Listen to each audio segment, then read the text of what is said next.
Halo Koriko. Di-mute nggak nih Korikonya nih? Halo, halo. Halo, apa kabar Halo, Koriko? Apa kabar nih Koriko? Baik, baik, puji Tuhan. Puji Tuhan. Koriko, thank you so much ya sudah menyempatkan waktunya nih untuk bergabung bersama kami dan juga mau sharing. Sama-sama, thank you juga. Oke, jadi teman-teman kita sebentar lagi akan masuk ke sesi sharing tentang tema Stay in Love bersama Koriko. Tapi sebelumnya kita akan memulai sesi kombas ini dengan menaikkan pujian untuk Tuhan kita yang akan dipimpin oleh singer kita, ada JJ, Jeska, dan juga Quina. Silakan.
Di setiap waktu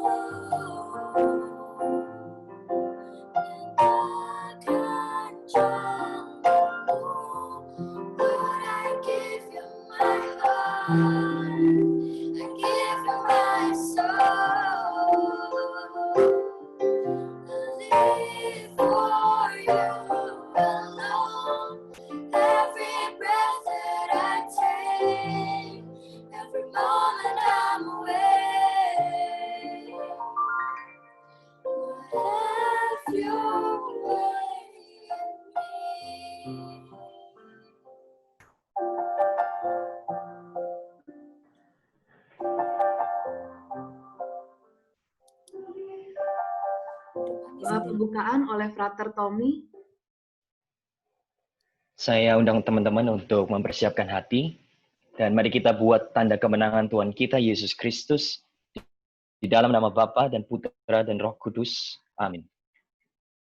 Segala hormat, pujian, dan kemuliaan kami naikkan di hadirat-Mu ya Tuhan, Allah yang senantiasa meraja di dalam kehidupan kami anak-anak-Mu.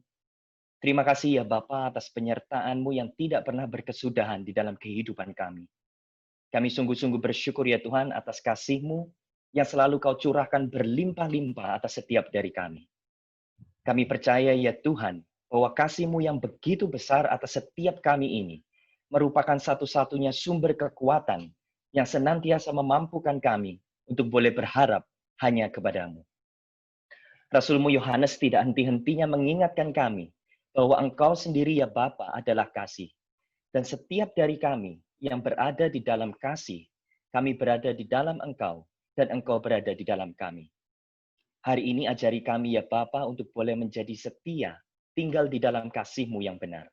Sebab kami percaya ya Tuhan, bahwa di dalam kasih-Mu tidak pernah ada keputusasaan. Sebab kasih-Mu yang indah sanggup melenyapkan segala ketakutan kami.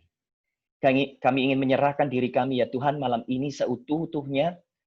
Kami ingin serahkan pikiran kami, setiap panca indera kami, akal budi kami, terlebih hati kami untuk mendengarkan firman-Mu.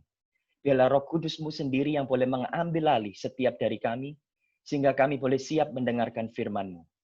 Luruskan setiap hati kami yang mungkin masih berkelok-kelok. Gemburkan setiap hati yang berbatu dan lembutkan setiap hati yang keras. Sehingga setiap firman Tuhan yang ditabur di dalam hati kami tidak menjadi benih yang jatuh, mati, dan sia-sia. Melainkan menjadi benih yang boleh berakar, bertumbuh, dan berbuah berkali-kali lipat di dalam kehidupan kami.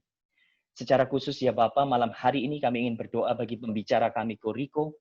Kiranya Engkau sendiri yang menguduskan bibir dan hatinya, sehingga setiap pewartaan iman yang ia sampaikan, semuanya boleh berasal daripada-Mu saja. Sembunyikan Koriko ya Bapa di balik salib-Mu, sehingga melalui pewartaan yang ia sampaikan, hanya nama Tuhan saja yang semakin besar. Dan biarlah nama Koriko dan nama kami, setiap kami yang hadir di sini, menjadi semakin dan semakin kecil. Pada akhirnya ya Bapa, kami serahkan kombas kami malam hari ini, seluruh niat baik kami, hati kami, pikiran kami, waktu kami, usaha kami, segala-galanya Tuhan kami serahkan ke dalam tangan-Mu yang penuh kuasa. Dengan perantaraan Yesus Kristus, satu-satunya Tuhan dan Juru Selamat kami, yang hidup bersama Dikau dalam persekutuan Allah Roh Kudus, yang tetap sama, dulu, sekarang, dan selama-lamanya. Amin.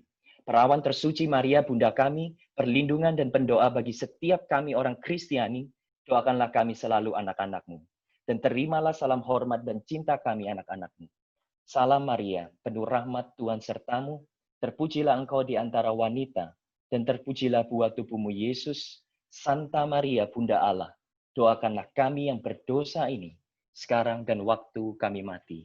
Amin. Di dalam nama Bapa dan Putra dan Roh Kudus. Amin. Amin. Thank you Frater Tommy buat doanya. Thank you JJ, Jessica, dan juga Quina buat nyanyiannya. Merdu. Oke, teman-teman semuanya, aku mau menyapa kembali ini mungkin aja baru ada yang masuk pas lagi di tengah-tengah kita doa atau pas di tengah-tengah kita nyanyi. Selamat datang dan selamat bergabung di Kombas Online Santo Benedictus. Tadi buat teman-teman mungkin kalau ada yang baru pertama kali join, kita mau ajak kalian kenalan nih, tapi karena udah di mute mic-nya, jadi kita bisa kenalannya lewat chat dulu ya. Kalian bisa ketik. Kalian bisa ketik nama kalian, terus tadi apa lagi tuh? Pekerjaannya apa, paroki dari mana, dan juga kalian tahu Kombas Online Benedictus dari mana. Nanti di akhir sesi Kombas kita akan ngobrol-ngobrol dikit, oke? Tapi sekarang chat dulu. Nah, sekarang kita akan masuk ke sesi sharing dari Koriko. Koriko, nanti kalau misalkan ada yang mau nanya, boleh ya, Ko ya? Pas lagi selesai sesi sharing, kalau misalkan ada yang kurang jelas gitu. Ya. Nanti boleh kita ya? ngobrol-ngobrol di akhir. Oke, sip. Jadi nanti teman-teman kalau misalkan ada pertanyaan selama sesi sharing Koriko berlangsung, kalian bisa tulis di kolom chat dulu ya. Jadi nanti selesai sesi sharing, kita baru masuk ke sesi question and answer. Di situ aku akan bacain pertanyaan-pertanyaan kalian yang ada di kolom chat. Atau nanti kalau misalkan selesai sharing, kalian mau nanya langsung juga boleh. Jadi nanti bisa langsung unmute mic-nya aja pas lagi masuk sesi Q&A, oke? Oke deh, kalau gitu kita sekarang akan masuk ke sesi sharing dari Koriko ya. Koriko udah siap? Sip. Sip? Mantap. Silakan Koriko. Oke. Selamat malam teman-teman semuanya. Hari ini kita akan bahas temanya Stay in Love. Oke, dan kita akan bicara, ngobrol-ngobrol, lalu nanti mungkin ada Q&A di belakang tentang gimana supaya kita bisa terus-menerus tinggal di dalam kasih Tuhan. Oke? Jadi nanti feel free kalau ada pertanyaan bisa ditulis dan sebagainya, kita akan bahas di belakang. Oke? Konteksnya kita bicara tentang stay in God's love ya, bukan gimana caranya mempertahankan pacar atau bagaimana caranya kembali ke mantan. It's a different kind of love.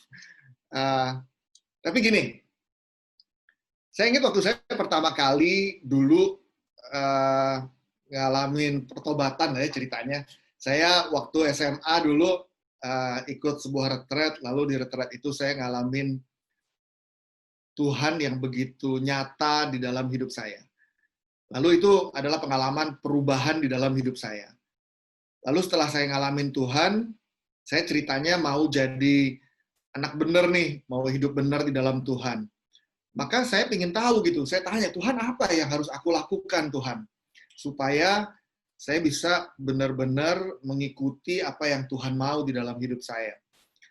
Lalu saya menemukan bahwa perintah yang paling utama itu adalah perintah untuk mengasihi. Lalu saya baca gitu, di Matius 22 ayat 36 dan selanjutnya, ada orang bertanya sama Yesus, Guru, hukum manakah yang terutama dalam hukum Taurat? Lalu Yesus bilang, kasihilah Tuhan Allahmu dengan segenap hatimu dan dengan segenap jiwamu dan dengan segenap akal budimu. Itulah hukum yang terutama dan yang pertama. Dan hukum yang kedua, ayat 39, yang sama dengan itu ialah kasihilah sesamamu manusia seperti dirimu sendiri. Pada kedua hukum inilah tergantung seluruh hukum Taurat dan kitab Nabi. Jadi saya belajar bahwa, berarti yang terutama itu adalah mengasihi Tuhan. Tapi saya bertanya-tanya gitu, gimana caranya kasih itu kok diperintahkan? Saya membayangkan waktu itu, kalau misalnya saya waktu itu SMA kelas 3 gitu, lalu di akhir-akhir penghujung SMA, lalu pas saya mau lulus juga di awal-awal kuliah, saya bergumul gitu. Saya bilang, Tuhan, aku ingin mengasihimu, tapi aku nggak bisa ngerti apa maksudnya mencintai. Kok cinta diperintahkan? Saya membayangkan kalau waktu itu misalnya saya lagi suka sama cewek, terus saya datengin tuh cewek gitu, terus saya bilang sama tuh cewek, gue cinta banget sama lo.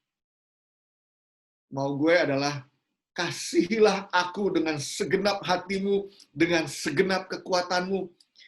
It just doesn't make sense gitu. Mana bisa sih cinta itu diperintahkan gitu. Lalu saya bergumul dengan itu. Saya bilang, gimana Tuhan membangkitkan perasaan cinta sementara mungkin kenal aja nggak kenal-kenal banget gitu sama Tuhan. Maka lalu saya mulai berdoa gitu, Tuhan, aku ingin mencintaimu Tuhan, tapi aku nggak tahu gimana caranya. Lalu waktu itu saya ingat, saya membayangkan, coba saya tanya, mungkin siapa yang paling ngerti ya? Lalu saya kepikir, yang paling ngerti mencintai Yesus, itu pasti Bunda Maria. Maka kemudian saya mulai doa, Bunda Maria, saya bilang, teach me how to love Jesus. Gitu. Gimana sih caranya mencintai yang diperintahkan? Sementara saya membayangkan yang namanya cinta itu nggak mungkin diperintahkan. Lalu akhirnya saya doa dan sebagainya. Lalu dalam proses baca kitab suci dan berdoa setiap hari, kemudian saya ketemu satu ayat. 1 Yohanes 4 ayat 19. Oke. 1 Yohanes 4 ayat 19. Kalau ada yang pegang kitab suci atau iPhone suci atau Android suci, boleh dipencet, bukan dibuka ya. Kalau zaman dulu kitab suci, mari kita buka bersama-sama gitu ya. Kalau sekarang gara-gara pakai gadget, kita pencet. Jadi mari sama-sama kita pencet 1 Yohanes 4 ayat 19. Oke? Surat Yohanes bilang begini, kita mengasihi karena Allah lebih dahulu mengasihi kita. Waktu saya baca ini ada sesuatu yang bergerak di hati saya gitu. Saya ngerasa, this is it gitu loh. This is what I've been looking for gitu. Kita mengasihi karena Allah lebih dahulu mengasihi kita. Artinya adalah kita nggak bisa mengasihi kalau Allah nggak lebih dahulu mengasihi kita. Kita nggak bisa memberikan kasih ke orang lain kalau kita nggak punya kasih. Maka, kita nggak bisa kasih apa yang kita nggak punya. Maka, supaya kita bisa mengasihi orang lain, supaya kita bisa memberikan cinta ke orang lain, kita harus diisi dulu dengan cinta, supaya kita punya cinta di hati kita, di dalam hidup kita. Maka, 1 Yohanes 4 ayat 19 bilang, kita mengasihi karena Allah lebih dahulu mengasihi kita. Kita bisa memberikan kasih ke orang lain karena Allah terlebih dahulu mencurahkan kasih-Nya ke dalam hidup kita, ke dalam hati kita. Kalau Allah nggak mencurahkan kasih-Nya ke dalam hati kita, atau kalau kita tidak menerima kasih Allah, maka hati kita nggak penuh kasih-Nya. Atau jangan-jangan bahkan kurang. Kalau kurang, kita nggak bisa mengasihi orang lain. Kita nggak bisa memberikan kasih ke orang lain kalau kita nggak punya kasih. Maka, perintah kasihilah Tuhan Allahmu dengan segenap hatimu dan kasihilah sesamamu, bagi saya, menjadi mungkin. Gimana caranya? Pertama-tama, terimalah kasih Allah sebanyak-banyaknya. Waktu saya pertama kali di retret itu hidup saya berubah, doa saya itu sangat, saya berdoa, Tuhan saya ingin melayani Tuhan seumur hidup saya. Tuhan saya ingin dipakai Tuhan luar biasa. Tuhan saya ingin, semua yang serba wah. Tapi waktu saya menemukan ini, doa saya berubah. Apalagi waktu itu di dalam perjalanan itu, saya kemudian jadi banyak mencari. Karena saya banyak mencari, saya jadi baca banyak buku waktu itu. Dan saya ingat, saya waktu itu beli buku biografi dari para kudus, Santo Santa. Dan I fell in love with the stories of the saint gitu. Sehingga saya baca, waktu itu kerjaan saya tiap hari membaca, pokoknya ratusan kehidupan para kudus tuh saya bacain gitu. Dan setiap kali saya baca kehidupan mereka, saya menemukan bahwa para kudus itu waktu bicara tentang kekudusan atau mengungkapkan kekudusan mereka, itu hanya lewat satu, yaitu lewat kasih, lewat cinta. Seumur hidup mereka terus-menerus bicara selalu tentang kasih.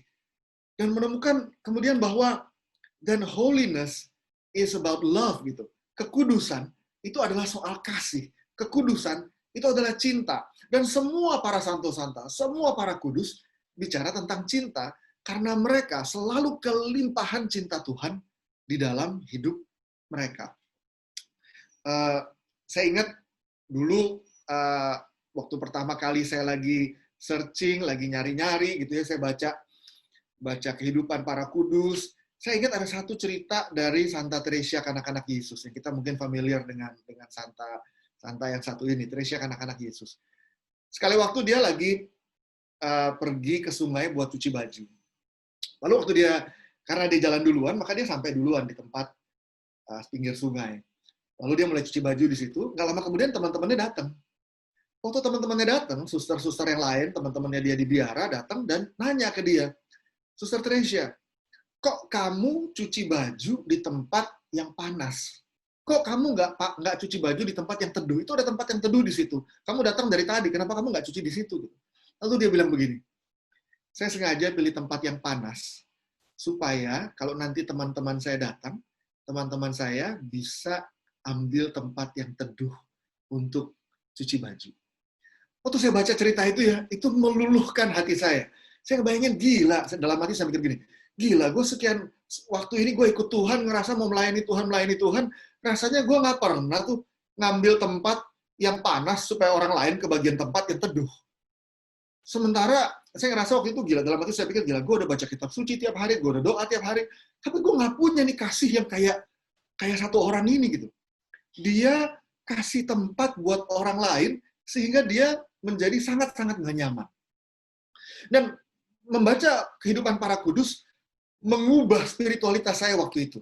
Dari yang tadinya mencari yang serba wah, sekarang jadi doa saya jadi berubah.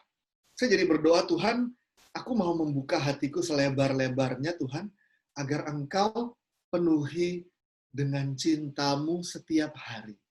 Because at the end of the day, we will be judged by the love that we share with others. So, kita mengasihi karena Allah lebih dahulu mengasihi kita, itu mengubah hidup saya waktu itu. Lalu akhirnya saya berdoa setiap hari, baca kitab suci setiap hari, karena saya percaya bahwa waktu saya berdoa, ada kasih Allah yang mengalir. Setiap hari saya berdoa, saya selalu bilang, Tuhan penuhi hatiku dengan cintamu. Setiap hari saya baca kitab suci, saya bilang, Tuhan, waktu aku sedang baca kitab suci, aku sedang berjumpa dengan Sang Sabda yang hidup. Maka biarlah perjumpaan ini memenuhi hatiku dengan kasih-Mu, Tuhan. It's all about love. Lalu kemudian, karena kemudian merasa bahwa hidup saya jadi begitu berubah karena menemukan ayat ini, saya jadi belajar lebih lanjut. Dan saya jadi menemukan bahwa kasih itu segala-galanya. Kalau 1 Korintus 13 bilang begini, kita semua pasti udah familiar dengan 1 Korintus 13. Paulus bilang begini ke jemaat di Korintus. Sekalipun aku dapat berkata-kata dengan semua bahasa manusia dan bahasa malaikat, tetapi jika aku tidak mempunyai kasih, aku sama dengan gong yang berkumandang dan canang yang gemerincing. Oke, bayangkan kamu punya teman atau kita punya teman, sekali waktu kita datang ke rumahnya atau di sebuah retret, kita pergi rame-rame, lalu kita lagi cari seorang teman, lalu kita ketuk pintu kamarnya nggak dibuka sama dia. Lalu karena nggak dibuka, kita ingin ketemu teman baik, akhirnya kita buka aja pintu kamarnya. Begitu kita buka, kita lihat dia lagi berlutut di kamar, tangannya terbuka lebar, dan di depannya ada malaikat menampakkan diri ke dia, dan dia lagi ngobrol sama malaikat. Dengan bahasa yang kita nggak ngerti, bahasa malaikat. Dan kita bilang, gila, nggak nyangka gue, temen gue suci banget, dia ngobrol sama malaikat, men, pakai bahasa malaikat. Paulus bilang, sekalipun aku dapat berkata-kata dengan bahasa malaikat, tetapi jika aku tidak mempunyai kasih, aku sama dengan gong yang berkumandang dan canang yang bergemerincing. Nggak ada gunanya. Karena at the end of the day, it's not about bisa ngobrol sama malaikat, but it's about love. Sekalipun aku mempunyai karunia untuk bernubuat, aku mengetahui segala rahasia dan memiliki seluruh pengetahuan. Berapa banyak dari kita di sini yang terekspos, terpapar dengan pengalaman karismatik, karunia-karunia Roh Kudus, karunia nubuat, karunia iman, karunia mujizat, dan sebagainya. Karunia bahasa roh mungkin. Dan sekalipun aku memiliki iman yang sempurna untuk memindahkan gunung. Kita punya teman nih, imannya gede banget. Kita mau ketemu, udah lama nggak ketemu, daripada susah-susah pergi, dia doa, Tuhan, dalam nama Yesus Tuhan, aku pindahkan temanku yang tinggal di sana, pindah jadi tetangga di sebelah rumahku. Zuit, langsung pindah. Buka pintu rumah, tiba-tiba teman kamu rumahnya pindah ke sebelah. Karena dengan imanmu, engkau bisa memindahkan dia. Paulus bilang, kalau kamu punya iman yang sempurna untuk memindahkan gunung sekalipun, tapi kalau kamu nggak punya kasih, kamu nggak ada gunanya. Ayat 3, dan sekalipun aku membagi-bagikan segala sesuatu yang ada padaku, bahkan menyerahkan tubuhku untuk dibakar, membagi-bagikan segala sesuatu yang ada padaku. Oke? Ada satu acara, kamu nyumbang, dan nyumbangnya nggak kira-kira, semua yang kamu punya, jangankan 10%, orang ngomong soal memberikan perpuluhan, nggak 10%, 100% duit yang ada di bank kamu transfer semuanya buat nyumbang. Karena hati kamu begitu, ingin buat nyumbang. Tapi Paulus bilang, buat apa kamu ngelakuin itu kalau kamu nggak punya kasih? Mungkin aja kita nyumbang karena mau show off. Mungkin aja kita mau nyumbang karena kita mau nyogok Tuhan. Tuhan katanya kalau kasih Tuhan, Tuhan akan berkati. Nih, aku kasih yang banyak. Misalnya. Transaksional, bukan karena kasih. Paulus bilang, it's useless. Nggak ada gunanya kalau kamu nggak punya kasih. sedikit pun tidak ada faedahnya bagiku.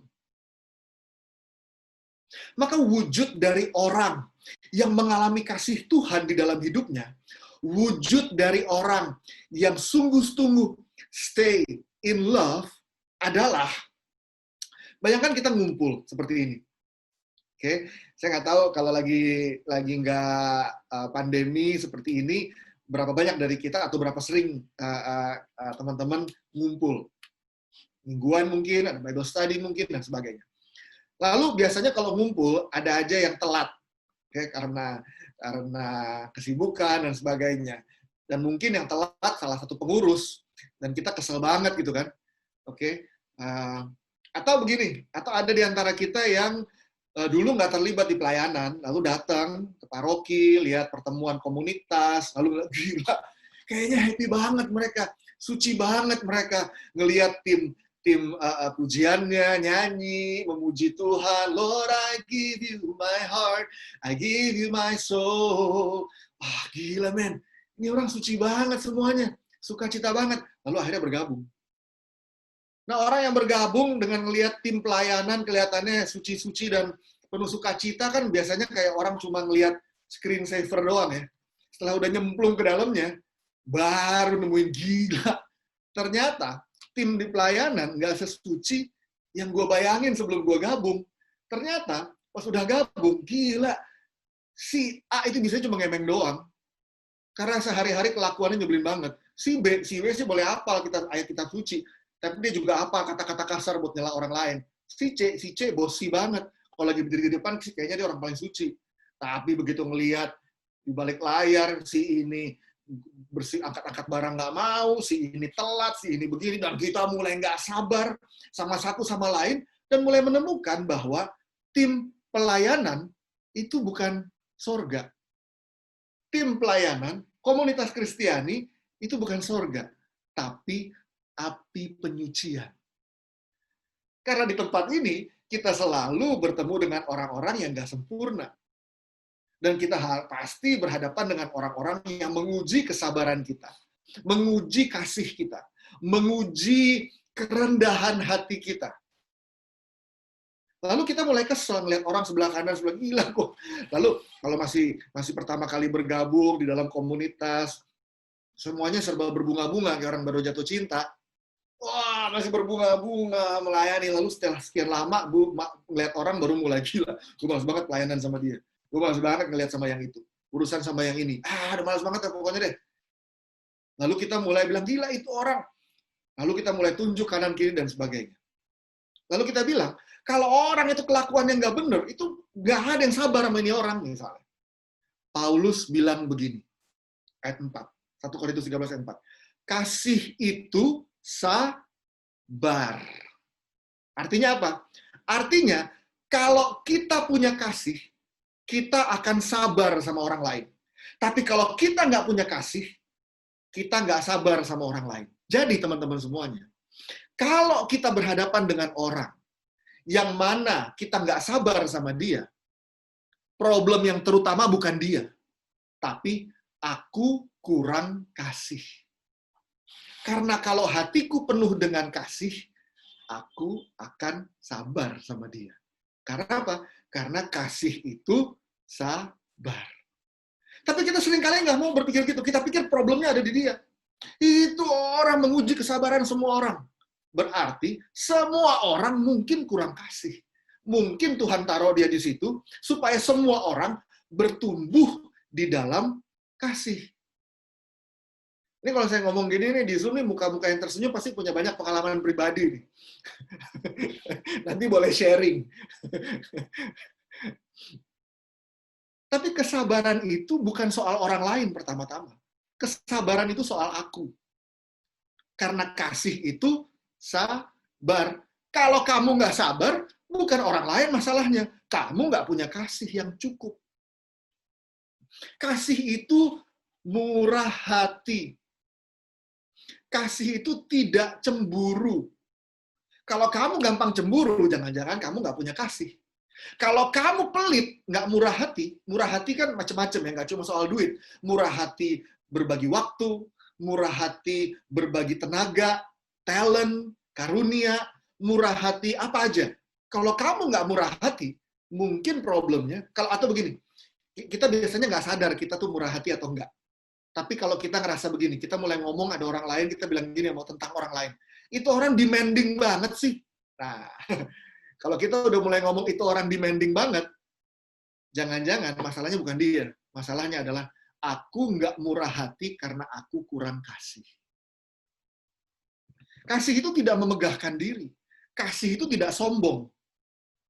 Kalau kita lihat ada orang yang memegahkan diri, selalu menyombongkan diri, isunya mungkin dia kurang kasih di dalam hidupnya dia.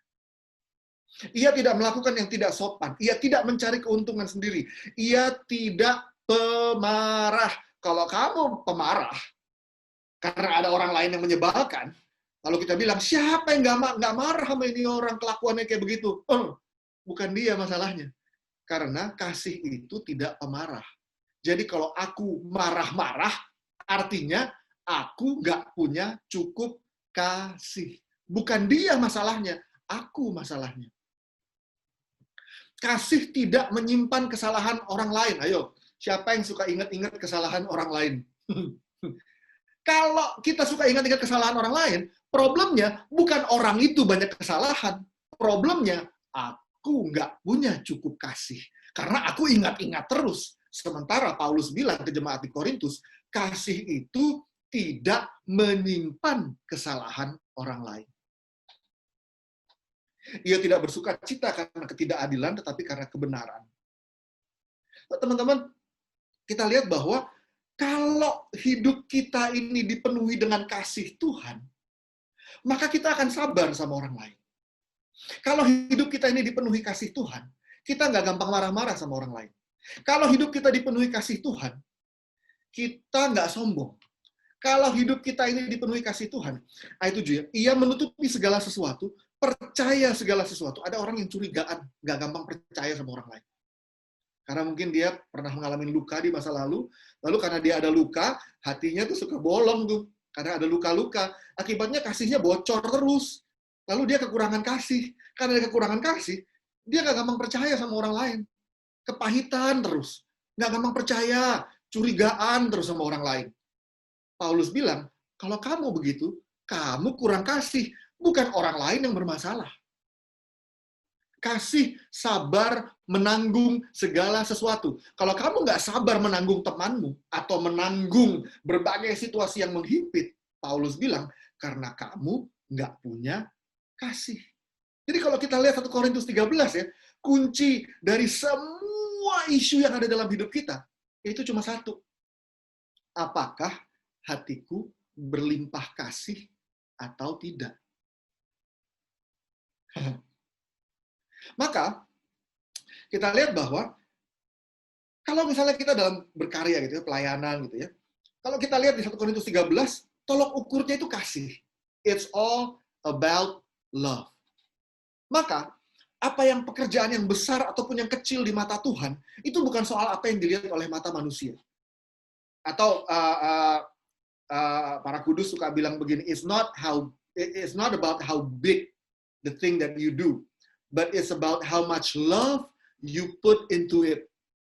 Okay? Bukan soal perkara yang kita lakukan itu besar atau kecil di mata manusia, tapi berapa besar cinta yang kita tuang di dalam karya itu.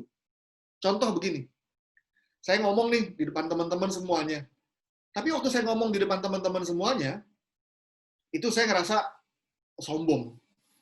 Saya ngerasa dalam hati, ya iyalah, gue ngemeng ya, orang lain denger lah, gue yang ngemeng misalnya. Sementara, ada yang lain, di antara teman-teman, yang ngerasa bahwa, aduh, dia lupa gitu, matiin Zoom-nya, dia lupa unmute, lalu berisik.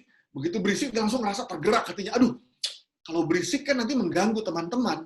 Sementara teman-teman ingin mendengarkan firman Tuhan. Lalu hatinya berangkat dari kasih, dia mute. Tapi dia ngelakuin very little things. Klik supaya mute. Tapi dia lakukan itu demi cinta sama teman-temannya. Teman-teman semua, yang dilakukan oleh dia lebih besar di mata Tuhan daripada yang saya lakukan ngomong begini, tapi karena saya melakukan ini, karena saya sombong. Karena yang Tuhan lihat bukan soal berapa besar berdiri di depan. Kalau saya doain teman-teman, saya punya karunia yang hebat misalnya. Ada teman-teman yang sakit, lalu saya tumpangkan tangan atas teman-teman, dalam nama Tuhan Yesus, jadilah sembuh. Lalu dia sembuh. Apakah artinya saya orang suci? Bukan. Artinya Tuhan mengasihi dia, maka Tuhan menyembuhkan dia. Karena kesucian itu bukan soal saya bisa nyembuhin orang atau enggak. Kesucian itu soal kasih. Berapa banyak dari kita yang memperlihatkan kasih, melakukan perbuatan. By the way, kalau kita ngomong kasih, definisi yang saya selalu gunakan adalah yang digunakan oleh Santo Yohanes Paulus II. Kasih itu adalah memberikan diri demi kebaikan orang lain. Memberikan diri demi kebaikan orang lain. Everything that we do when we give ourselves for the good of other people, itu cinta, kasih. Memberikan diri demi kebaikan orang lain. So, saya belajar bahwa kasih itu bukan soal perasaan. Kita seringkali ini gara-gara kebanyakan nonton film Hollywood, kita berpikir bahwa kasih itu perasaan. The feeling of love. Kita lupa bahwa love itu juga kata kerja. To love. Mencintai. So, mencintai bisa terjadi sekalipun nggak ada perasaan. Karena cinta adalah pilihan untuk memberikan diri demi kebaikan orang lain. It has nothing to do with emotion. Cinta adalah perbuatan. Oh, cinta itu harus berbunga-bunga. No. Dalam perjalanan kita ikut Tuhan, kita biasanya memulai dengan emosi. It's okay. Ikut Tuhan pertama-tama ada emosi yang meluap-luap mungkin karena pertama kali ikut Tuhan. Perasaan. Tapi kemudian cinta berkembang dari perasaan jadi keputusan, jadi decision. Kalau kita lagi pacaran kan di awal-awal masih berbunga-bunga ya. Segala sesuatunya masih serba perasaan, it's very emotional. And then setelah perasaannya udah pacaran sekian bulan udah lewat, masa jatuh cinta, kasmaran atau infatuation-nya udah lewat, biasanya perasaan udah slow down, and then it becomes a decision. Walaupun aku nggak ngerasa berbunga-bunga, I choose to love him atau to love her anyway. Oke, karena cinta berkembang dari perasaan menjadi pilihan atau keputusan. Tapi at some point, waktu kita memilih untuk lanjut, lalu misalnya masuk ke jenjang berikutnya, yaitu perkawinan. When it becomes marriage, it's no longer a decision yang kita buat setiap hari, but then it becomes a commitment. Bahwa aku berjanji selama-lamanya, till death do us part, aku akan mencintai kamu. Menjadi sebuah commitment. And semua orang atau teman-teman yang udah menikah pasti tahu bahwa cinta nggak lagi cuma soal perasaan, tapi soal pilihan yang dibuat setiap hari seumur hidup dengan pasangan hidup kita, atau dengan anggota keluarga kita misalnya. It's a commitment to give ourselves for the good of other people. Maka, kita diundang sama Tuhan, bahwa semakin Tuhan mencurahkan cintanya semakin banyak di hati kita, semakin kita diundang untuk berani membuat pilihan-pilihan dan komitmen untuk mencintai orang lain, yaitu melakukan, memilih apa yang baik demi sesama. Lalu gimana caranya kita mengukur? Gimana caranya kita mengukur cinta? Gimana caranya kita mengukur kasih? Kalau saya bilang, misalnya saya dikasih tanggung jawab untuk angkat berat, gitu. Saya mau bilang bahwa saya kuat. Bagaimana saya membuktikan bahwa diri saya kuat? Saya angkat beban, lalu saya angkat sama tangan saya. Waktu saya angkat, saya bisa angkat misalnya barbel beban 20 kilo. Saya menunjukkan kekuatan saya. Maka kekuatan otot saya ditentukan dengan beban yang diangkat. Kekuatan cinta ditentukan oleh apa sih? Yesus bilang begini, tidak ada kasih yang lebih besar daripada kasih seorang yang memberikan nyawanya untuk sahabat-sahabatnya. Maka cinta diukur dari kapasitas kita untuk berkurban demi orang lain. Berkurban demi kebaikan orang lain. Mother Teresa bilang begini, we are called to love until it hurts. Mencintai sampai terasa sakit. Maka kita akan lihat dalam dinamika relationship kita, seringkali dalam keluarga atau di tim, komunitas, pelayanan, waktu kita ingin mencintai orang yang menyebalkan, it feels painful. Tapi when it's painful and we bear the pain faithfully, kita lagi memberikan diri demi kebaikan orang lain to the point of sacrifice. Dan itu undangan kita. Undangan buat kita semua. Karena Yesus memberikan contoh. Mencintai itu seperti apa. Memberikan contoh orang yang dipenuhi kasih Allah itu seperti apa. Orang yang dipenuhi cinta Tuhan, itu dia akan sabar. Dia akan terus bersedia memberikan dirinya demi kebaikan orang lain. To the point of sacrifice. Maka Yesus bilang, nggak ada kasih yang lebih besar daripada kasih seseorang yang memberikan nyawanya untuk sahabat-sahabatnya. Oke deh, kita nggak usah ngomong nyawa dulu deh. Kita ngomong yang sederhana deh.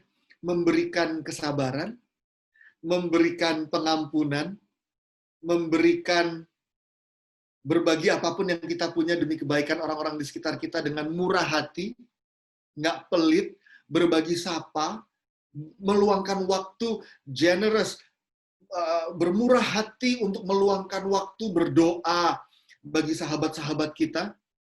Yes, to the point of sacrifice. Tapi berkorban seperti apa sih? Kadang-kala nggak gede-gede banget kok. Tapi itu panggilan kita. Panggilan orang yang diundang untuk mencintai seperti Yesus mencintai. Maka yang penting adalah kita mesti terus-menerus diisi sama cinta Tuhan. Karena kalau kita nggak diisi sama cinta Tuhan, kita nggak bisa bagi cinta itu ke orang lain. Pertanyaannya, aku setiap hari memaparkan diriku pada rahmat Tuhan nggak sehingga aku diisi? Gimana caranya sih supaya aku bisa diisi sama cinta Tuhan setiap hari? Doa. Berapa banyak waktu yang kita luangkan untuk berdoa setiap hari? Berapa banyak waktu yang kita luangkan untuk membaca kitab suci setiap hari? These are simple things. Orang seringkali baca kitab suci, orang pikir begini, Allah gue kagak usah baca bagian itu lagi, kenapa? Gue udah tahu ceritanya dari sejak gue kecil, cerita itu ya begitu-begitu terus, nggak bakalan berubah. Gue udah tahu ceritanya, males lah gue baca lagi. No. Baca kitab suci bukan cuman soal gaining new knowledge. Yesus itu adalah sabda yang menjadi daging. Jadi, setiap kali kita bersentuhan dengan sabda, kita sebetulnya sedang bersentuhan, berjumpa dengan Yesus. Saya udah married sama istri saya. Kalau saya mau pergi sama dia, mau spend time sama dia, masa dia bilang begini? Atau kalau dia mau spend time sama saya, masa saya bilang begini? Allah, gue kagak mau spend time lagi sama dia. Gue udah tahu dia orangnya kayak gimana. Gue udah tahu lah modelnya, gue udah tahu sukanya apa, demen makan apa, kebiasaan bagusnya apa, kebiasaan jeleknya apa. Males lah gue ketemu lagi sama dia, gue udah tahu modelnya kayak gimana. Saya nggak begitu kan? Kenapa? Karena waktu saya ketemu sama dia, bukan soal mendapatkan pengetahuan baru, tetapi membangun relationship.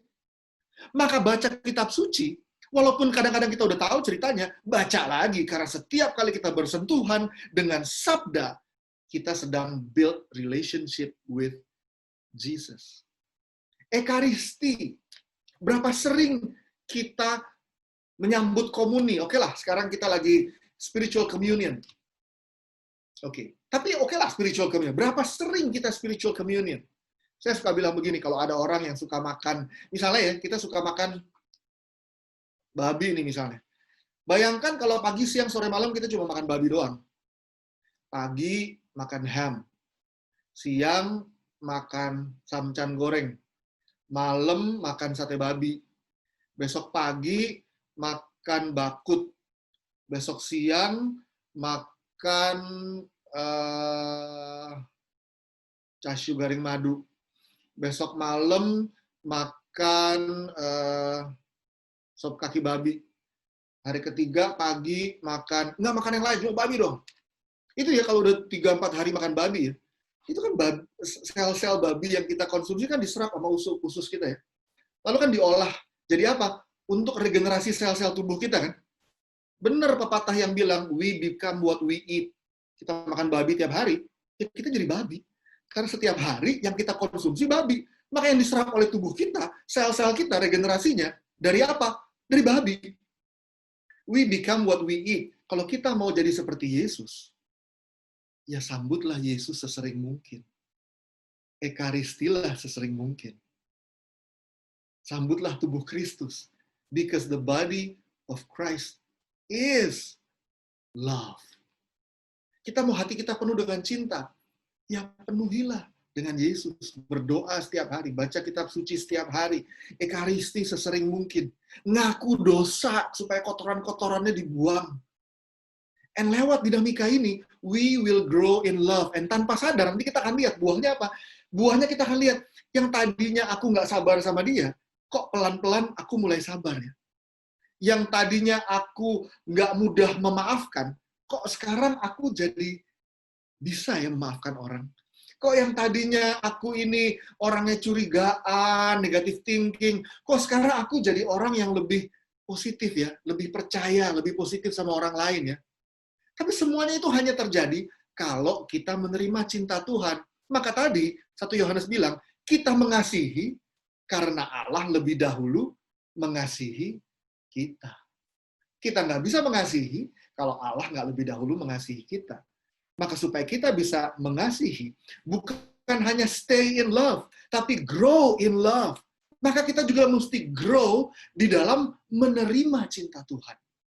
Semakin banyak kita menerima cinta Tuhan, semakin banyak kita punya kapasitas untuk mencintai orang lain.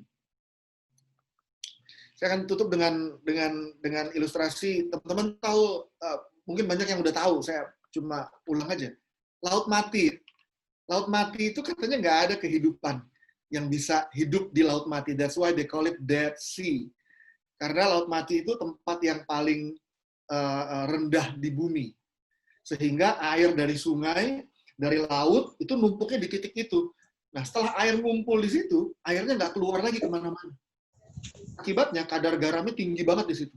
Karena kadar garamnya tinggi banget, ikan-ikan, makhluk hidup normal gitu ya, nggak bisa hidup di situ. Semua yang di situ mati. Nah, apa yang terjadi dengan ini? Dia hanya menerima, tapi dia nggak membagikan keluar. Dia hanya menerima aja. Gitu. Begitu juga dengan hidup kita. Waktu kita hanya menerima cinta Tuhan setiap hari, dan kita nggak membagikannya ke orang lain, mati. We're not gonna grow in love. The reason kita datang ke Tuhan dan menimba cinta Tuhan banyak adalah supaya kita bisa membagikan cinta Tuhan lebih banyak lagi. Dan semakin banyak kita membagikan cinta kepada orang-orang, semakin Tuhan juga akan memberikan cintanya kepada kita. Maka datang kepada Tuhan setiap hari, dan buka hati, dan mohon Tuhan untuk memenuhi kita dengan cinta setiap hari. So what do we need to do to stay in love? Receive and share God's love every day. Develop this kind of habit. Bangun kebiasaan ini. Even, kalau kata Mother Teresa, to the point di mana kita ngerasa sakit. Karena jangan-jangan, justru dengan rasa sakit itu, menunjukkan kemurnian cinta kita.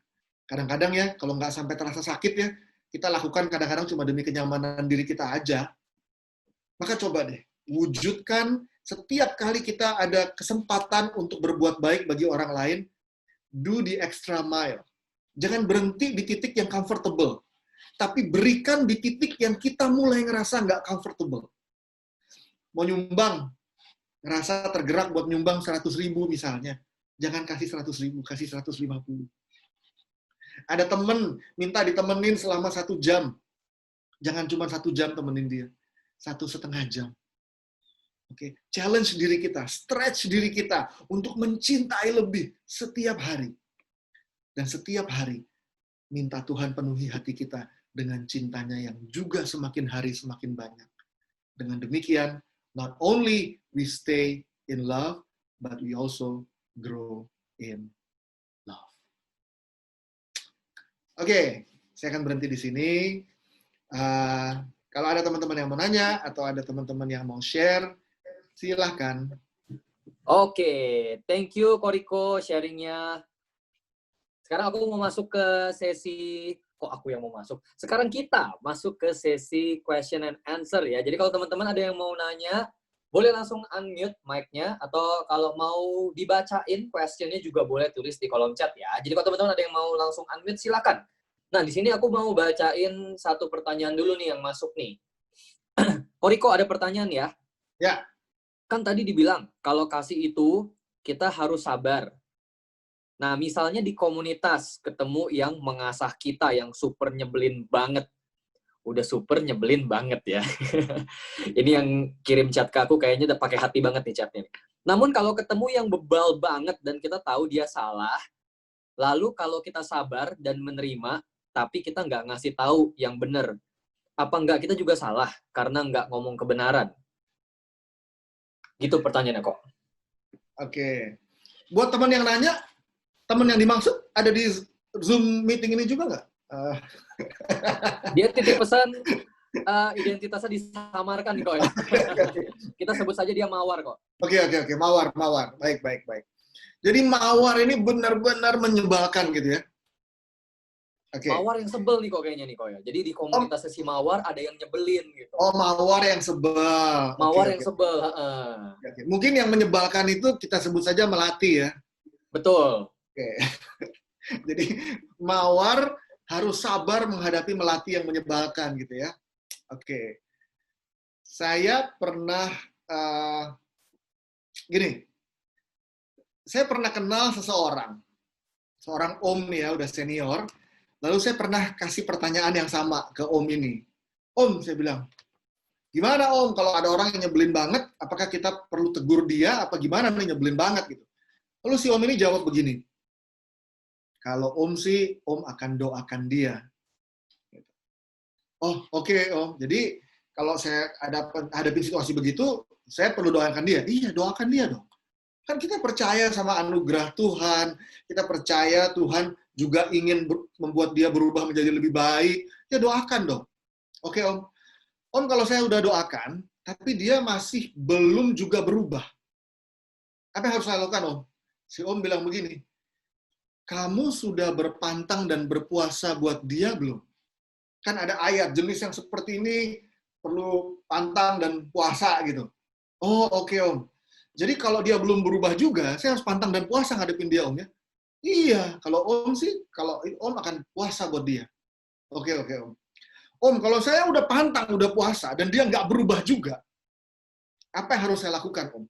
Omnya bilang begini, ada ayat di surat Yakobus yang bilang begini, doa orang benar itu besar kuasanya. Nah kalau om udah doain dia, dan dia nggak berubah juga, berarti doa om nggak ada kuasanya. Kalau doa om nggak ada kuasanya, jangan-jangan om orang nggak benar. Kalau om orang nggak benar, mendingan om betulin diri om sendiri dulu daripada benerin dia. Lalu saya bilang, oh iya, bener juga ya. Tapi satu hal yang saya belajar dari dia adalah, kita seringkali menggunakan dalih memperbaiki dia. Tapi kalau kita mau jujur, kita mau memuaskan hati kita dengan menegur dia. Let's be honest sama diri kita sendiri. Apa benar aku mau ngomong begitu ke dia demi kebaikan dia? Atau aku ngomong begitu ke dia karena aku nggak sabar, aku pengen kasih tahu ini orang. Sekarang kalau aku kasih tahu ini orang, itu melampiaskan ketidaksukaanku, kemarahanku, ketidaksabaranku. Lalu bahkan waktu kita ngomong ke dia, kita bisa bungkus dengan bahasa yang sangat rohani. Aku ini ngomong ke kamu ya, demi kebaikan kamu, karena aku mengasihi kamu. Padahal di dalam hati kita ya, kita lagi benci banget sama dia. Dalam hati kita syukurin lo. Gue pengen banget ngomong ini sama lo. Dari dulu, akhirnya gue ketemu waktunya bisa gue celak-celak lo lewat teguran ini. Okay? Let's be honest. Let's be honest. Okay? Jadi, jawaban saya begini. Kalau ada dalam situasi itu, doakan dia. Doakan dia. Okay? Doakan terus, doakan dia. Kalau dia nggak berubah juga, terus cari waktu, ambil waktu. Tapi kalau memang dia merugikan begitu banyak orang, okay, Boleh nggak datang ke dia dan ngomong? Boleh. Tapi coba sebelum ngomong sama dia, pastikan kita jujur dulu sama diri kita. Is it really about him or her? Atau is it about me? Kalau jawabannya masih it's about me, saya bilang doakan aja dia. Karena mungkin kemungkinan besar problemnya bukan dia, tapi problemnya aku. Tapi kalau ini memang benar-benar problemnya, it's really about melatih, it's really supaya melatih berubah menjadi orang yang lebih baik, dan aku lihat di hatiku, aku jujur, aku menemukan itu, oke, datang ke melatih dan tegur dia. Ajak dia ngomong baik-baik, dan bilang bahwa isunya begini, dan sebagainya. Tapi sebelum itu, jujur dulu sama diri sendiri. Dan doakan dia. Itu, bro. Oke. Tadi aku udah follow up Mawar ya. Kata Mawar belum puasa dan pantang buat si Melati nih. Jadi mudah-mudahan setelah ini Mawar berpuasa dan pantang ya. Yes. Kali-kali Melati berubah setelahnya ya, Ko ya. Yes. Ada banyak kasus ya. Ada banyak kasus waktu kita nggak sabar sama orang lain ya. Lalu kita pikir kita mau ngerubah dia. Sebetulnya mungkin maunya Tuhan bukan ngerubah dia loh. Tuhan mau ngerubah kita loh sebetulnya. Supaya kita lebih sabar, lebih rendah hati, dan lebih memaafkan. Waktu kita bertumbuh ya, nanti Tuhan akan ngerubah dia mungkin. Jadi, in most cases ya, kalau kita mau jujur ya, kita yang nggak sabar kok. Dan saya ngomong gini, bukan karena orang lain, karena saya juga pengalamannya begitu gitu. Jadi kalau kita mau jujur ya, apa benar itu karena kasih atau karena aku yang nggak tahan? Oke, siap. Semoga menjawab ya, Mawar ya.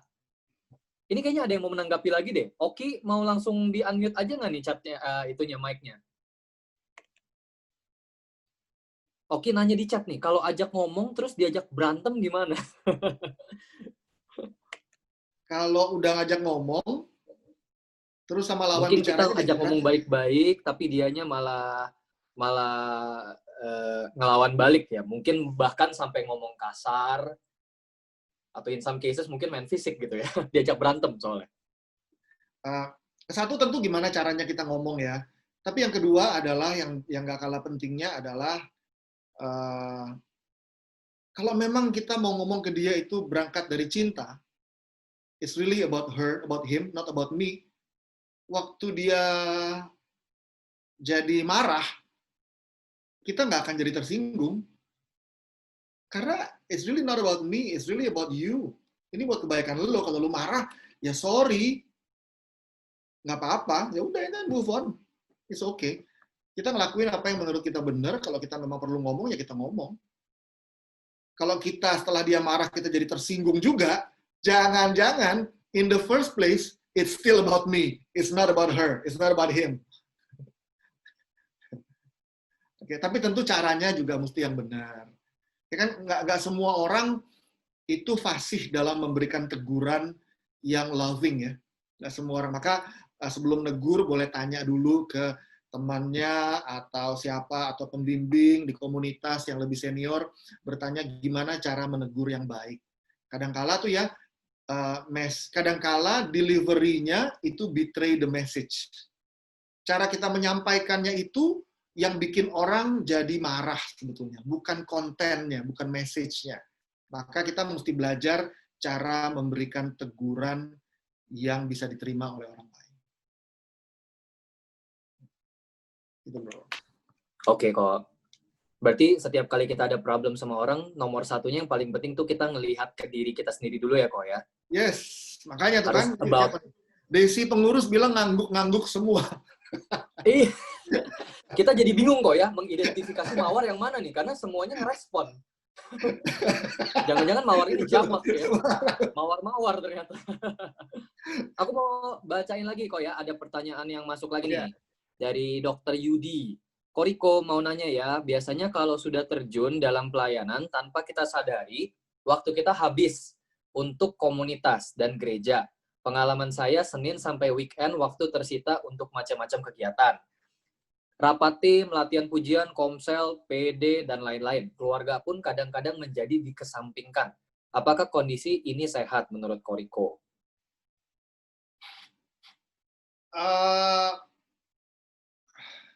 pelayanan yang berbuah baik tidak boleh dibangun di atas reruntuhan keluarga. Oke. Jadi kalau udah berkeluarga, definitely keluarga harus jadi prioritas. Oke, kalau kamu seorang suami, maka istri dan anak-anakmu harus jadi prioritas. Kalau kamu seorang istri, maka suami dan anak-anakmu harus jadi prioritas di atas pelayanan, pasti. Oke, jadi jelas ya, prioritasnya jelas. Tapi ada berbagai cara sebetulnya untuk menyiasati.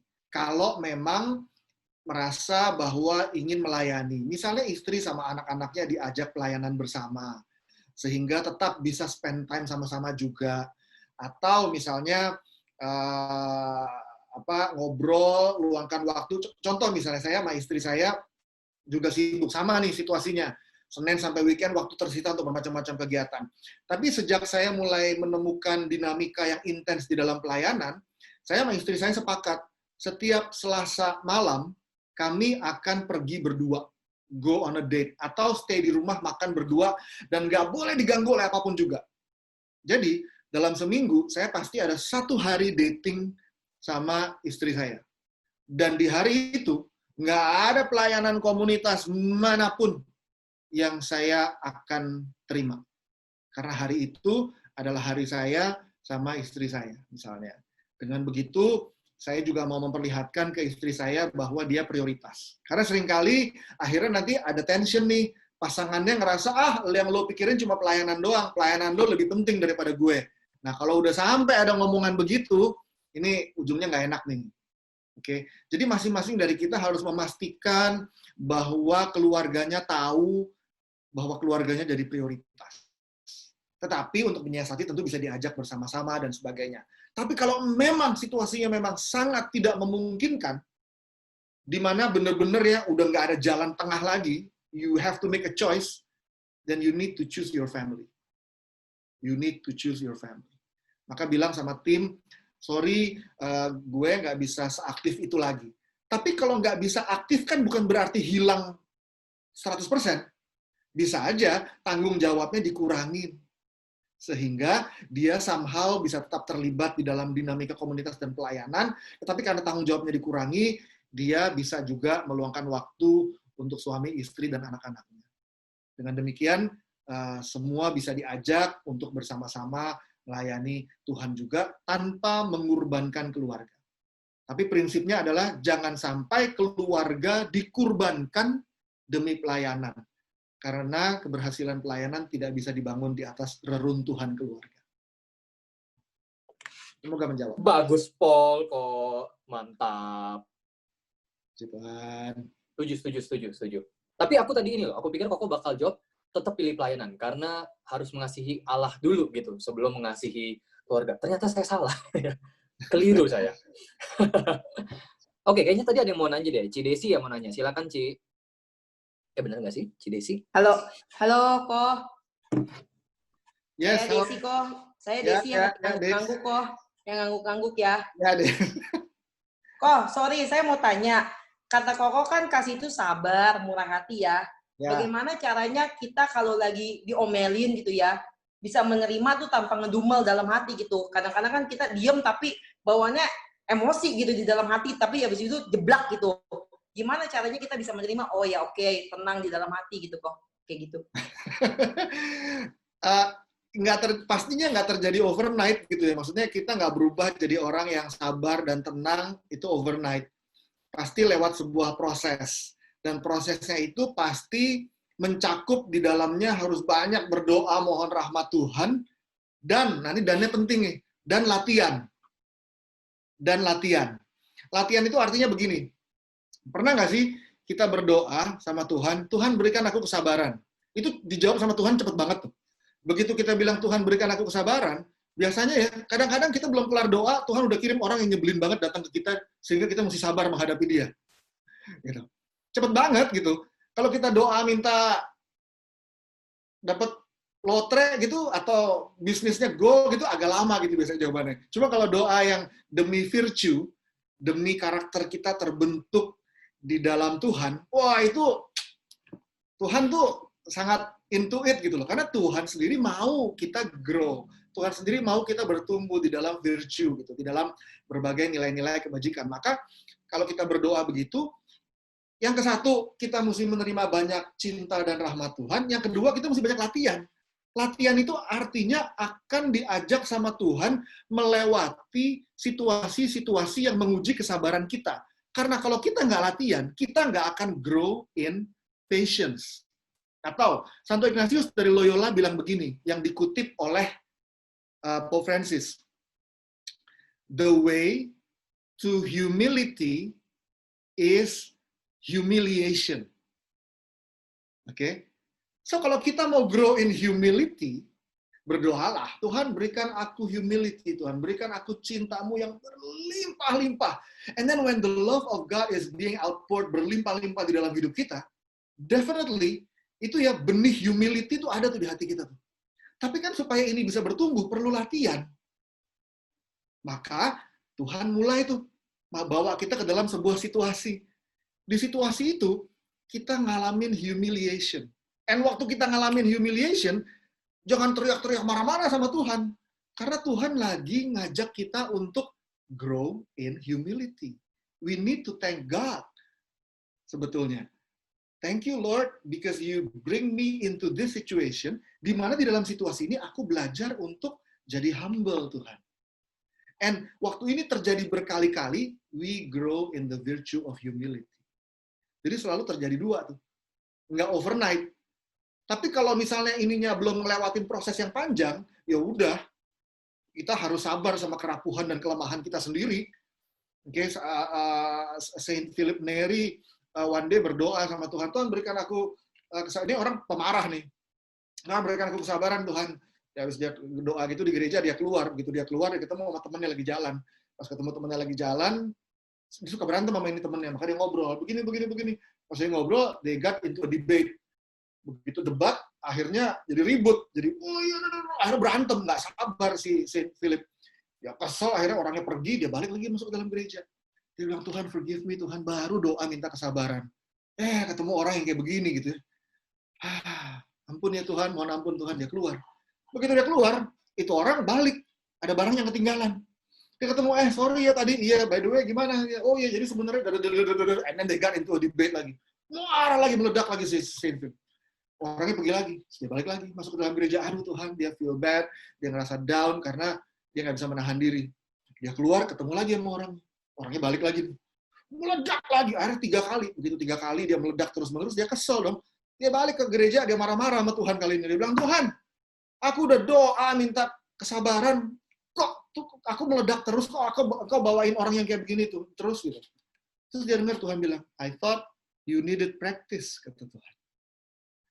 Aku kira kamu perlu latihan, kata Tuhan. Okay?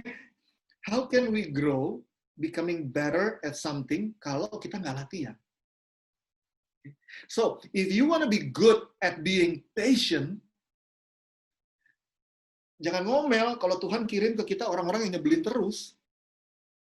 So, kalau di komunitas ini, banyak orang yang seperti mawar-mawar yang nggak sabar itu, mungkin karena banyak yang berdoa mohon kesabaran dari Tuhan. Semakin banyak orang yang berdoa minta kesabaran, Tuhan akan penuhin komunitas Saint Benedict ini dengan melatih-melatih orang-orang yang nyebelin. And then, semuanya akan grow in patience, grow in love, and then eventually grow in holiness.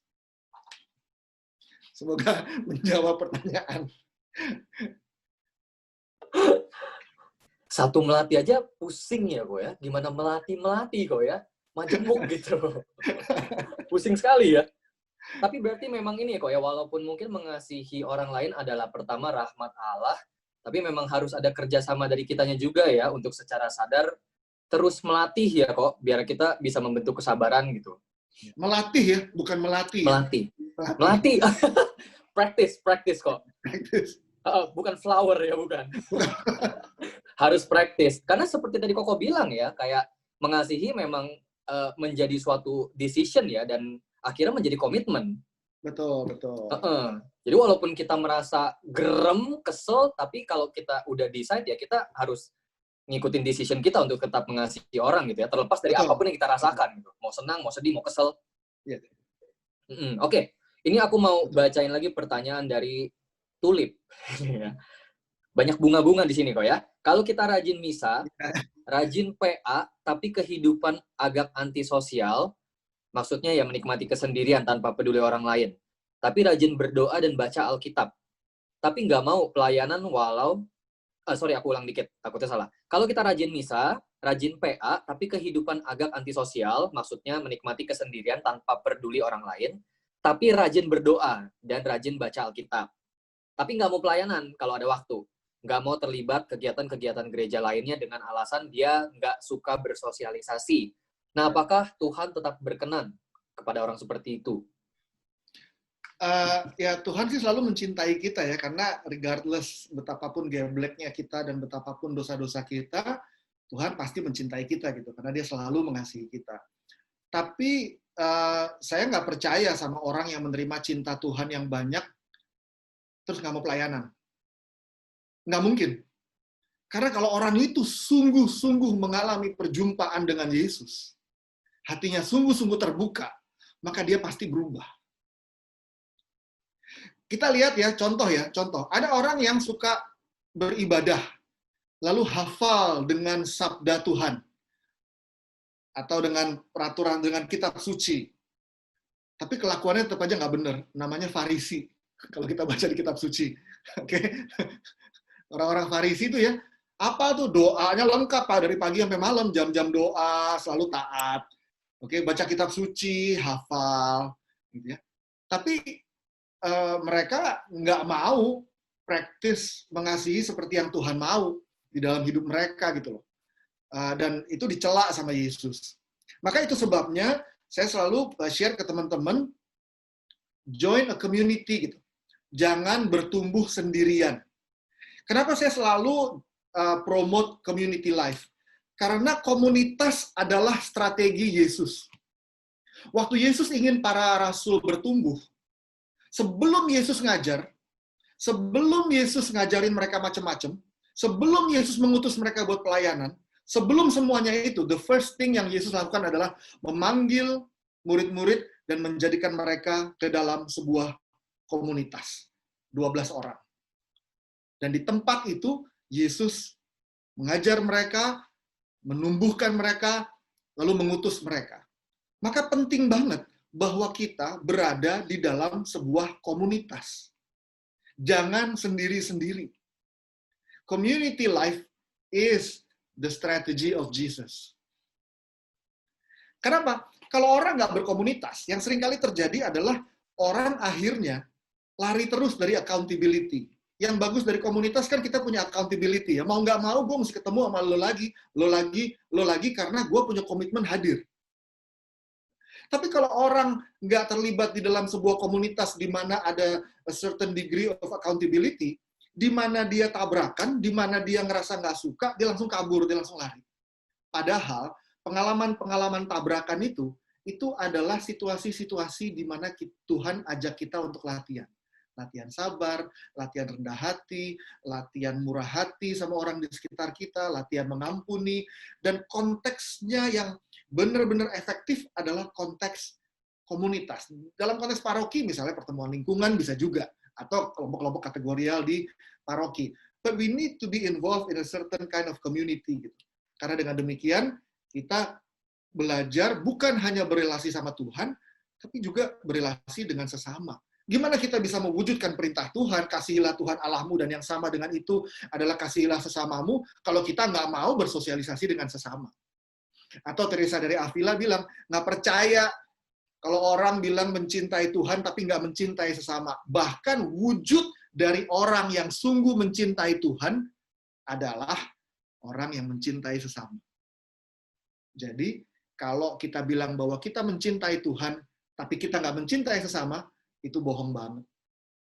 Orang yang mencintai Tuhan, itu mencintai sesama. Itu, bro. Oke. Semoga terjawab. Tadi siapa yang nanya ya, by the way?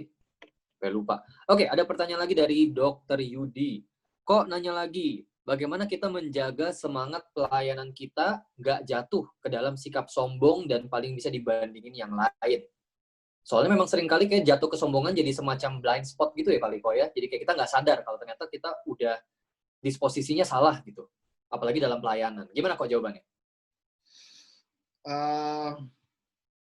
Saya belajar bahwa waktu orang itu setia ikut Tuhan ya, dalam perjalanannya itu Tuhan pasti akan ngajak dia melewati pengalaman-pengalaman yang akan membuat dia belajar rendah hati. Kalau dia sungguh-sungguh setia, kalau dia sungguh-sungguh terbuka pada setiap undangan Tuhan. Kalau kita lihat di kitab suci ya, dalam cerita-cerita Yesus dengan para murid-muridnya ya, setiap kali Yesus mengundang dan ngajak murid-muridnya untuk melakukan karya sesuatu, itu pasti sesuatu yang di luar kemampuan murid-muridnya. In a way that will humble them. Tapi artinya kan murid-muridnya harus terbuka untuk diajak dan jalan terus. Dan semakin kita terbuka pada undangan Tuhan. Contoh. Yesus habis khotbah di atas bukit, lalu jumlah orangnya banyak, lalu murid-muridnya bilang, Tuhan kita suruh mereka pulang aja, Tuhan suruh makan. Yesus bilang apa? No. Kamu harus kasih mereka makan. Okay? Dan dihadapkan dengan perintah yang kayak gitu, mau nggak mau, murid-murid itu menyadari bahwa mereka nggak mampu. Oke, Petrus di atas perahu bersama dengan murid-murid yang lain. Ada badai, dan mereka nggak tahu harus gimana. Lalu Petrus bilang, kalau itu engkau Tuhan, suruh aku berjalan kepadamu. Yesus nantangin, sure, come, kata Yesus. Dan mau nggak mau, Petrus berhadapan dengan kenyataan di mana dia nggak mampu. Gitu. Maka kalau orang sungguh-sungguh setia di dalam melayani Tuhan, artinya dia terbuka pada setiap undangan Tuhan. Dia pasti akan diajak Tuhan untuk melewati perjalanan puncak dan lembah yang mengajarkan dia bahwa dia nggak mampu. Dan dia harus bersandar sama Tuhan. Tapi ada orang yang milih. Dia hanya milih ngelakuin apa yang dia suka dan mungkin apa yang dia mampu. Dan dia akan jadi sombong. Karena dia akan berpikir bahwa, dia maunya play safe terus. Tapi orang yang play safe terus, itu biasanya itu nggak say yes sama undangan Tuhan. Karena Tuhan mengundang, itu undangan Tuhan itu bukan safety invitation. Oke, undangan Tuhan itu selalu mengajak kita ke situasi yang uncertain, yang nggak pasti. Ada seorang penulis yang bilang begini, lawannya iman, the opposite of faith, is not doubt. Lawannya iman itu bukan ragu-ragu. Lawannya iman itu adalah certainty, kepastian. Karena di mana ada kepastian, tidak dibutuhkan iman. Oke. Maka Tuhan akan ngajak kita, kalau kita setia, dari waktu ke waktu pasti akan dibawa ke dalam situasi-situasi yang nggak pasti. Situasi-situasi yang di luar kemampuan kita untuk predik, di luar kemampuan kita untuk bisa manage. Dan kalau kita sungguh setia ikut, itu akan mengajarkan kita bahwa, gila men, gue sih kagak bisa apa-apa ya. Ini pasti Tuhan yang berkarya. Nggak mungkin gue. Maka ajak orang untuk grow. Ajak orang buat ikut Tuhan. Ajak orang untuk keluar dari comfort zone mereka, masuk ke zona-zona yang uncertain bersama dengan Tuhan. Dan kita akan lihat bahwa di situ Tuhan akan mengajarkan kita bahwa kita nggak punya alasan sama sekali untuk menyombongkan diri kita. Karena waktu kita setia mengikuti pekerjaan Tuhan ya, it's always beyond our capacity. It's always His capacity at work di dalam hidup kita. Oke. Aku lanjut bacaan pertanyaan berikutnya ya. Yes, bro. Oke. Nitip nanya, apa hubungannya nggak percaya dengan kasih? Gimana bedain antara mengasihi tapi jangan sampai ditipu? Mungkin dalam konteks kayak, kalau kadang orang baik jadinya dimanfaatin gitu kali kok ya. Orang baik dimanfaatin ya. Saya sih seneng ya kalau dimanfaatin ya. Artinya saya bermanfaat. I'm happy if people make use of me because it means I'm useful. Kalau people nggak make use of me, it means I'm useless. In a bad way kali kok ya. Soalnya jangan sampai ditipu gitu.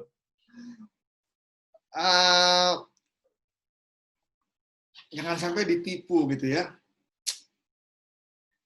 Saya sih percaya ya, Allah turut bekerja dalam segala perkara untuk mendatangkan kebaikan bagi orang-orang yang mengasihi Dia. Roma 8 bilang begitu.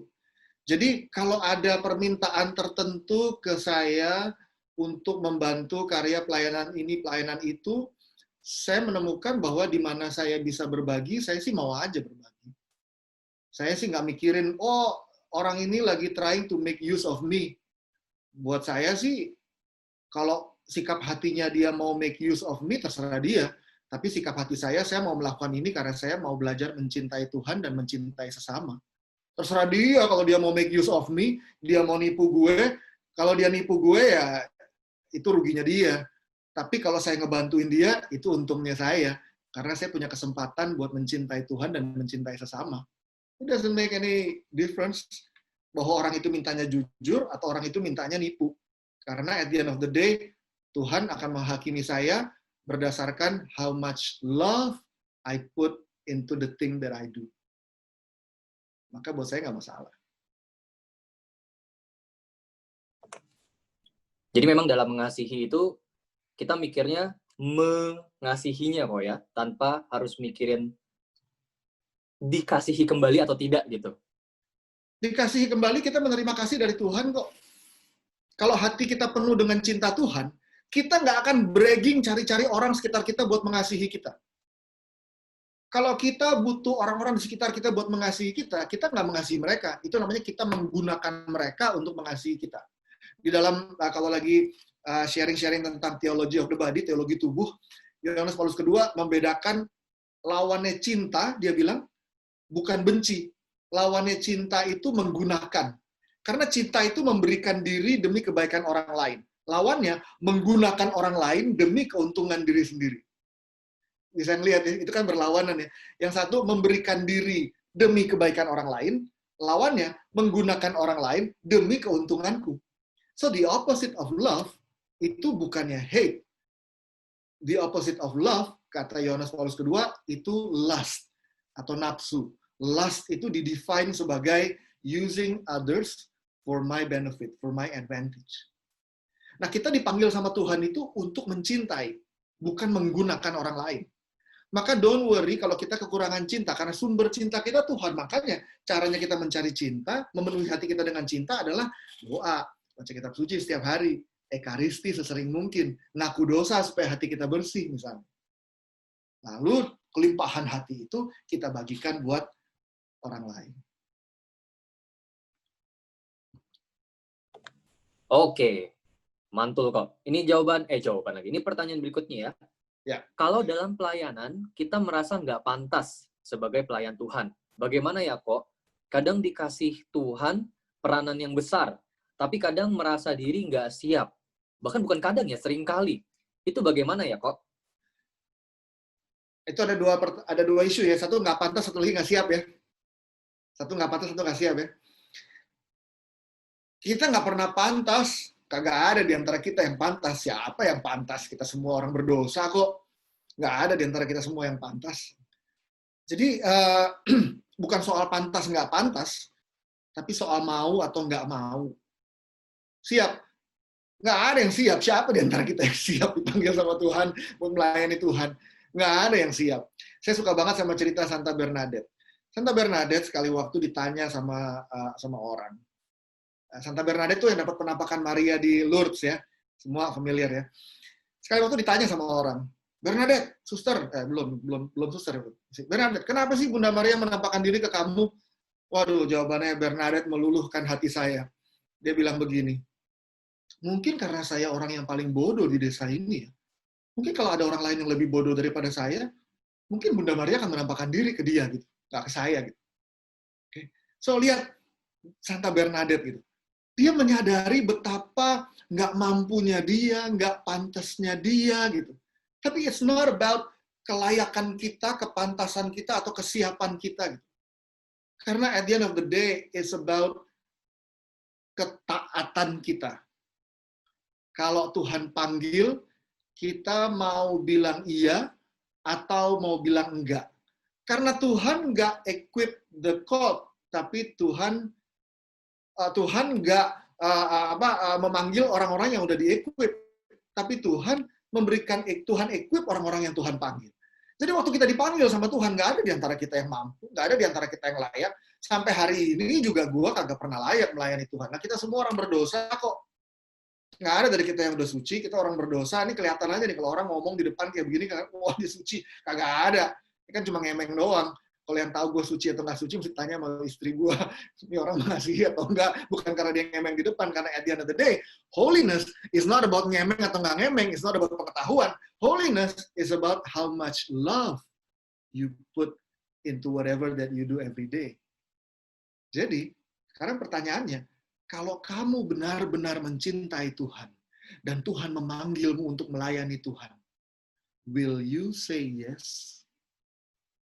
Sekali waktu saya lagi diminta buat bawain retret. Waktu itu saya diminta bawain retret dalam bahasa Inggris. Ini ya kalau ngomong one on one gitu ya bahasa Inggris gitu ya masih oke lah ya maksudnya. Tapi bawain retret 3 hari bahasa Inggris is another thing gitu. Capek banget men kalau mesti ngomong bahasa Inggris 3 hari gitu kan. Dan stres gitu ngebayanginnya gitu kalau mesti ngomong bahasa Inggris 3 hari gitu. Lalu waktu baru pertama kali tuh ya, saya ingat banget saya lagi doa gitu, Tuhan, saya bilang, Tuhan, I can't do it, Lord. Saya bilang, bawain retreat 3 hari, waktu itu audiensnya soalnya bukan orang-orang Indo gitu. Dan saya bilang, Tuhan, I just can't do it. This is my first time gitu, saya bilang gitu sama Tuhan. Baru pertama kali gitu, saya bilang, aku nggak siap. Karena this is my first time. Gitu. Terus, selagi doa, saya dengar Tuhan ngomong gini loh di hati saya. But this is not my first time, kata Tuhan. This is not my first time working with first-timers, kata Tuhan. Buat saya ini pertama kali, tapi buat Tuhan, bukan yang pertama kali untuk berkarya lewat orang-orang yang pertama kali. Maka, it's not about saya siap atau nggak siap. Karena kalau Tuhan yang panggil, Tuhan yang siap untuk memperlengkapi orang-orang yang nggak siap. At the end of the day, it's never, nggak pernah soal kesiapan saya. Ini selalu soal kesiapan Tuhan. Saya hanya dipanggil buat generous, murah hati. Kalau Tuhan mau melakukan ini, mau melakukan itu, apakah saya bersedia buat bilang iya, atau saya punya 1000 alasan buat datang ke Tuhan.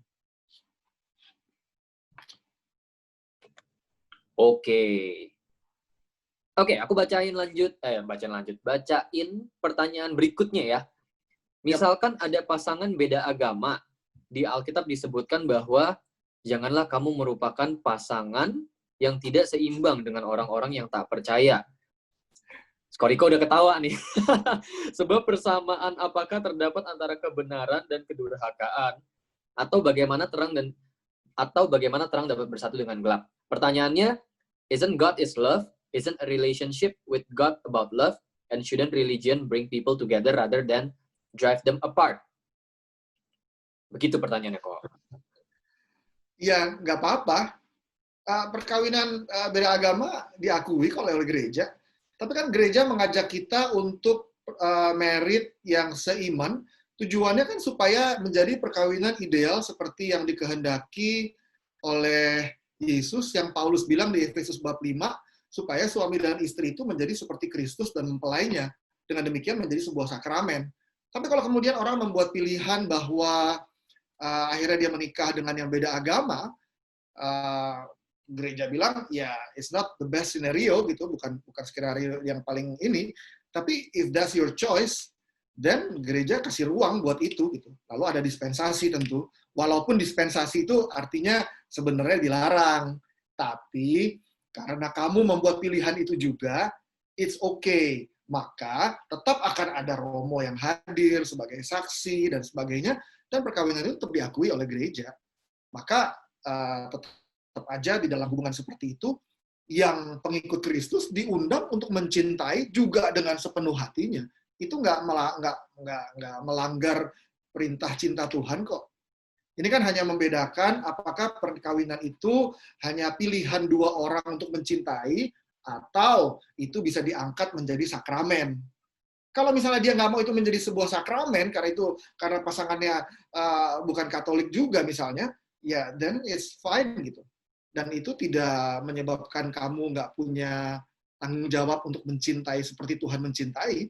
Sebagai pengikut Kristus, kita tetap dipanggil untuk mencintai seperti Tuhan mencintai. Maka itu tidak menghalangi apa-apa sebetulnya. Betul kan? Itu kan nggak menghalangi. Oke. Ini biasanya pertanyaan soal relationship begini nih, pengalaman pribadi biasanya nih pertanyaannya ya. Jadi mudah-mudahan buat yang nanya, kalau benar ini pengalaman pribadi, mudah-mudahan jawaban Koriko bisa membantu ya, memberi pencerahan ya, atas kegundahannya gitu.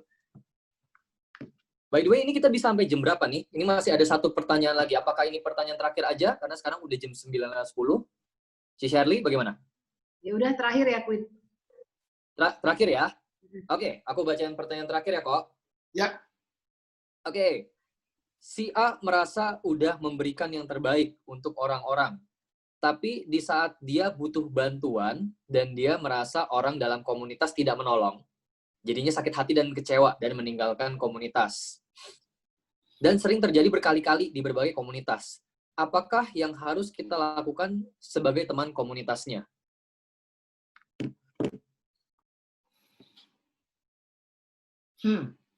Jadi sering terjadi di komunitas, ada orang yang rasanya dia sudah banyak memberi, tapi waktu dia butuh bantuan, dia berharap dari teman-temannya, dia nggak merasa teman-temannya memperhatikan dia gitu.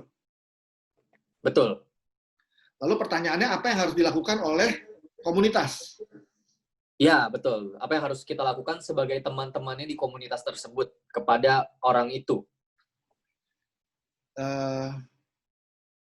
Cintai dia lebih lagi. Cintai dia terus. Cintai terus. Jangan berhenti mencintai dia. Terus dicintai. Dia bisa aja sedang dalam situasi, bisa aja dia terluka, bisa aja dia punya latar belakang yang banyak kecewa dan sebagainya, dan dia datang ke komunitas dengan harapan dia bisa melihat anak-anak Tuhan yang mengasihi satu sama lain gitu. Dan bisa jadi, walaupun seluruh komunitasnya udah berusaha mencintai dia dengan segenap kekuatan, dia tetap nggak merasa dicintai. Kadang-kala terjadi yang kayak gitu juga. Kenapa? Karena memang dia lukanya parah, misalnya dia punya masa lalu yang banyak kecewa, banyak luka, dan sebagainya. It's okay. Komunitas tetap perlu hadir dan mencintai dia terus-menerus. Maka, mungkin bisa dicari cara supaya orang merasa dicintai secara lebih. Contoh, setiap komunitas biasanya punya strategi yang berbeda-beda. Kalau saya nih di komunitas sama teman-teman, ada pertemuan sel rutin, oke? Tapi di luar pertemuan sel, kami ada komitmen pertemuan yang jumlahnya lebih sedikit, kita kasih nama LBED, Love Better Every Day. Kita hanya ketemu dan hanya cerita tentang hidup kita dalam 2 minggu, 3 minggu terakhir. Karena kadang-kadang di pertemuan sel itu kita ngebahas materi gitu, kitab suci dan sebagainya, sehingga nggak cukup waktu untuk bisa menceritakan where I am today in my life gitu. Itu sebabnya lalu akhirnya kami come up dengan sebuah skim baru, satu pertemuan baru yang kita bikin wajib buat semua orang sebulan sekali, di mana ketemu nggak bahas apa-apa, hanya masing-masing menceritakan where I am in my life today. Dengan begitu harapannya teman-temannya tahu situasinya, at least kalau kita nggak bisa bantuin real, kita bisa berdoa, kita bisa kasih telinga kita buat denger, sehingga dengan demikian harapannya semua orang nggak perlu merasa bahwa dia berjalan sendirian. So dari sisi komunitas sebetulnya ada banyak strategi yang bisa dicoba untuk dieksplor, tapi itu salah satu contoh. Dan ini sebetulnya bukan sesuatu yang aneh, biasanya selalu ada di komunitas situasi yang kayak begini, and it's actually something to be expected gitu loh. Waktu saya pertama kali mau memulai komunitas sama teman-teman, consult sama satu orang senior, dan dia bilang begini, kita ngobrol 2 jam atau 3 jam, panjang lebar, saya nanya sama dia soal komunitas gitu. Dan dari semua omongan dia, saya udah lupa, semuanya cuma satu yang saya ingat. Dia bilang begini sama saya, if you want to start a community, be prepared because God will send broken people to you. So kalau kita memulai sebuah komunitas, situasi yang kayak tadi, itu to be expected. Karena tempat-tempat komunitas gini adalah tempat di mana Tuhan sering ngirim orang yang terluka untuk dicintai. Maka apa yang komunitas perlu lakukan? Cintai terus, rangkul terus. Kalau dia pada akhirnya memutuskan karena lukanya memutuskan untuk pergi, itu pilihan dia. Tapi komunitas tetap berusaha untuk mencintai situasi-situasi orang yang kayak gitu. Oke. Baiklah, kalau begitu ini sudah pertanyaan terakhir nih yang aku bacain barusan. Ditutup, Ci Shirley, Q&A? Tutup? Oke deh. Oke teman-teman semuanya, terima kasih untuk yang sudah berpartisipasi untuk bertanya. Thank you juga buat Koriko yang udah menjawab semua pertanyaan dengan sangat baik, sangat mantulity, the bomb, the nuclear ya kok ya. Semua yang bagus-bagus. Kita akan tutup dengan ya. Justru ditutup karena jeleknya udah banyak, Wih. Makanya ditutup, karena udah terlalu banyak jelek di sini. Karena para mawar akhirnya tertusuk durinya sendiri sepertinya ya. Oke, Koriko, untuk kita menutup sesi sharing ini, kita mau minta tolong Koriko untuk tutup dengan doa ya, Kok ya? Oke, untuk doa ya. Iya, tapi teman-teman jangan pada bubar dulu, karena sesudah Koriko tutup dengan doa, masih ada sedikit pengumuman, dan kita mau foto bareng-bareng juga. Oke? Silakan, Koriko. Oke, yuk kita tundukkan kepala. Demi nama Bapa dan Putra dan Roh Kudus. Amin. Bapa yang penuh kasih, kami mengucap syukur buat kebaikan-Mu di dalam hidup kami.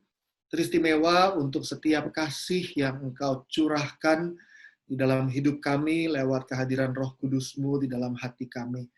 Biarlah Tuhan, hari demi hari Engkau terus undang kami datang kepadamu Tuhan, agar setia di dalam doa, setia di dalam berjumpa denganmu lewat sabdamu, setia dengan ekaristi, setia dengan semua sarana-sarana yang Kau sediakan bagi kami, agar kami menerima cintamu yang sebanyak-banyaknya setiap hari Tuhan. Mampukan kami untuk mengasihi seperti Engkau mengasihi, sehingga dimanapun kami berada, kami terus menjadi perpanjangan kasih-Mu Tuhan bagi orang-orang di sekitar kami. Teristimewa Tuhan, give us the grace Tuhan, give us the strength Tuhan untuk mencintai orang-orang yang kami rasa unlovable. Berikan kami kemampuan untuk mengampuni orang-orang yang teristimewa, yang banyak melukai kami Tuhan.